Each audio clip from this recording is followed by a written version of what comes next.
Sometimes life calls on us to give. Capital campaigns do that also. But there's a difference between that and what we're here to celebrate today. Everybody, not only the 5 fabulous alumni who are going to be speaking to us, but everybody here who came together, who cared enough to come together to celebrate the spirit of the liberal arts. The spirit of the liberal arts that we're celebrating is really not so much giving as giving back. Giving's an action, and it's an important action. It can have many different motivations, though. Some people can give just for a tax write-off. That never happens at Swarthmore, of course. But giving back is different. Giving back is more like an orientation than an action. It's a way of life. It's a mindset that recognizes our interconnectedness. It recognizes that we who have been given so many things must keep the process going. And giving back, just like the liberal arts, that so many of us, as the way that many of us experience the liberal arts at Swarthmore, it involves a spirit of gratitude. The liberal arts and giving back involve gratitude. And Eleanor Joseph, class of '07, our first speaker today, she experiences that sense of gratitude. She was asked about her favorite experiences at Swarthmore, and one of the things she highlighted was being a 2-year RA. And the reason why was because she said it made me feel that I was giving back to the next generation of Swarthmore students. And that's a theme I think you're going to hear over and over today, different people giving back and paying it forward in their own way. A little more about Eleanor. She was a double honors major in economics and history, graduated with honors. She went to Harvard Business School for an M.B.A. afterwards and also got an MPP at Harvard Kennedy School. Done a lot of stuff. She can tell you some about that stuff herself without cataloging. All of these people have done a lot of stuff for a young crew of people. It makes me feel tired just reading it all, but excited still to have them here. She's now a CEO and co-founder of Ubuntu Capital. And in that role, they've launched something called Bridge, which is a micro-escrow product designed specifically for use in low-trust, informal economies within emerging markets. So using Bridge transaction data, Ubuntu Capital creates a reputation-based credit score alternative for the underbanked. Underbanked sounds like me in graduate school, but it's got a different meaning here. But the idea of using reputation-based is something very fascinating. Eleanor is charting her own path to social change, charting her own path to social innovation and giving back. Last 2 things I want to say about her experiences here. Eleanor shared with us that one of her favorite things here was senior week. So if there's any current students here, you got that to look forward to. It's a chance to be with your friends with no pressures at all, but it's fleeting, like the whole Swarthmore experience. But the other thing was, which is fabulous, a tiered working system. She would work in different places depending on what really needed to get done, how urgent the work was. If she was in her room, working in a room, it meant that the work was mostly done already. She could mess around, she could afford to waste time. On the Cornell Library main floor, well, that's when you need to focus, but also you're open to being distracted by other people. And maybe, because they're all studying, the knowledge is going to come in by osmosis. And then there's the 2nd or 3rd floor of McCabe, private room. And that's when you're living there, she says. Don't bother me under any circumstances. I've got 3 books to read and a seminar paper to write tonight. This is when it all happens. And this is when it all happens. Eleanor Joseph's going to tell us the new way to social finance. Good afternoon. Thank you. It is an honor to be here to celebrate the memory, generosity, and legacy of Jean Lang. I'd like to thank Professor Berger for the kind introduction, the President's Office for this opportunity, and the organizers for their efforts. And last, my fellow speakers for their recognition of a true benefactor and visionary of Swarthmore's liberal arts education. When asked to speak about my trajectory in the context of the liberal arts, I did what every self-respecting Swarthmore would do. www.wikipedia.org. Liberal arts. After all, what does liberal arts actually mean beyond low student-to-faculty ratios, the prioritization of educating over publishing, and pesky distribution requirements?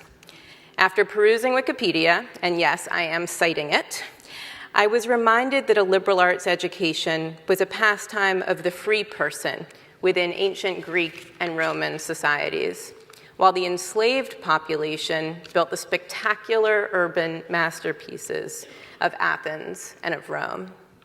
Over time, this generalist, fundamentalist, and classicist curriculum morphed into the education provided exclusively to the elites of Greater Europe. At this point, a thought crossed my mind. Has anyone at Swarthmore Wikipedia'd liberal arts? Though Wikipedia's explanation harkens from another era, it still contains elements of truth today. Receiving a bachelor's of arts or science remains an incredible privilege, one enjoyed by only 1/3 of Americans and 7% of the population globally. But today, it leads not to a life of leisure and theoretical banter. Today, a liberal arts education equips you with the breadth and depth to design a career that reflects your vision for our world. This is the privilege of a challenging, meaningful, and deeply personal action. In an effort to make this a little bit more tangible, let me put this statement in the context of my own trajectory. So let's start with breadth. Yes, breadth is distribution requirements and conversance across languages and disciplines, but it's also an ability to listen to understand and internalize different viewpoints, and a mental dexterity to engage with all ideas lightly and with confidence. As an example, my statistics training that I got at Swarthmore allowed me to rapidly digest academic papers and understand the publications of my first employer, Charles River Associates. While working in strategy and economic consulting at a large publicly traded firm, I interacted regularly with smart, highly educated senior colleagues and clients from whom I could learn additional technical capabilities, sound professional etiquette, and context knowledge around one of the most complex and highly regulated industries in our country, healthcare. And if it's not clear, this is my trajectory so far that Professor Berger said there's a lot going on, so I'll let her talk about it. So I'll take you through it a little bit.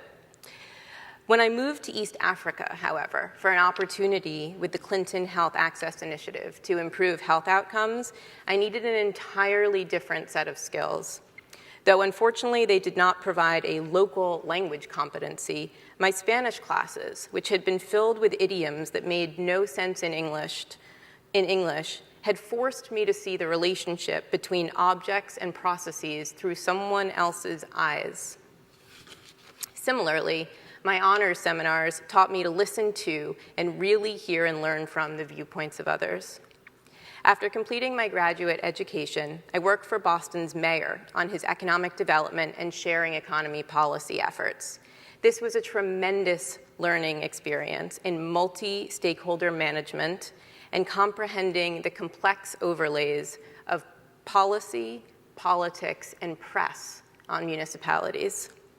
Without experience on complex team activities, student council, RA-ships, and the ability to communicate orally and in writing, thanks of course to Swarthmore's W courses, to colleagues with different orientations and motivations, I would have been significantly less prepared. And for the past 2 years, as Professor Berger mentioned, I've been working on my own Uganda-based business, Ubuntu Capital, which provides quality and pricing transparency to consumers in emerging markets while helping informal merchants grow their business. As part of this, we have a micro-escrow product, which is the part of the business that Professor Berger mentioned. In this context, my history and political science courses contextualize the change that we seek along the long arc of economic, political, and social change, and more practically assist in navigating the politics of the Ugandan government and the United Nations. So let me move on to depth.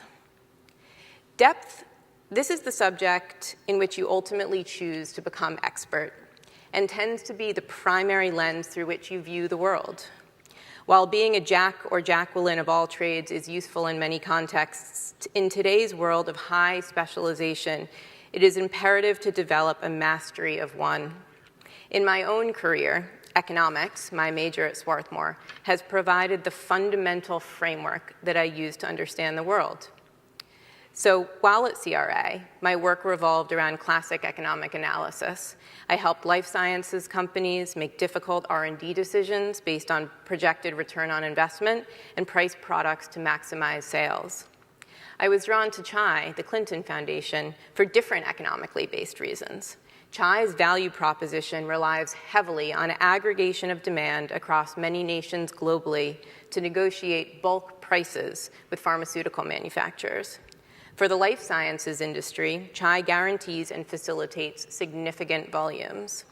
Without this market maker function, it would be prohibitively costly for many healthcare companies to serve these markets at sustainable prices. Working for the mayor, I focused on regulation of sharing economy industries and local economic development. How and to what extent should the government regulate new business models? How should the city incentivize and/or remove barriers to entry for new, locally grown businesses or incentivize the relocation of larger corporates? These types of questions can't be approached, much less answered, without having the benefit of sound, multidimensional cost-benefit analysis. And at Ubuntu, our underlying rationale is motivated by economics. We're creating a transparent market for local products where no market has existed before. Our technology-enabled market reduces transaction costs resulting from trust-related frictions and enables good actors the visibility and customer loyalty to grow their businesses and their livelihoods. Despite my lack of an econ PhD, which I should mention most of my econ colleagues went on to pursue, I hope I've made my economics professors proud. The last element is vision, something of which Jean Lang had an immense amount. Consider your vision for the world in which you'd like to live. Utilize the time, space, and resources provided by a liberal arts education to think about what makes you angry or brings you to tears. And then imagine what the world would look like if those dynamics were absent. Your vision may change over the course of your lives and careers, but it has also the ability to be grounding and cohesive. I'll share my vision with you. My vision is as following: a transparent world where opportunity is equally distributed, merit is universally discoverable, and the two are mutually reinforcing ultimate determinants of success. With time, you'll also understand your vision, which is how you will act in pursuit of you will understand your mission, which is how you will act in pursuit of your vision. My mission is to build markets where none exist and to improve markets where they lack transparency, discount externalities, or are otherwise suboptimal. I believe that with strong, inclusive, long-term focused, and well-functioning markets, merit and opportunity can skyrocket. Oops. The framework of economics, combined with the freedom to explore other disciplines at Swarthmore, is strikingly evident in my interests and professional trajectory. While here, either as students or just wandering around the campus, I would encourage you to give thought to your future visions, and I have no doubt that the breadth and depth obtained through a liberal arts education will be instrumental in achieving them. Thank you very much.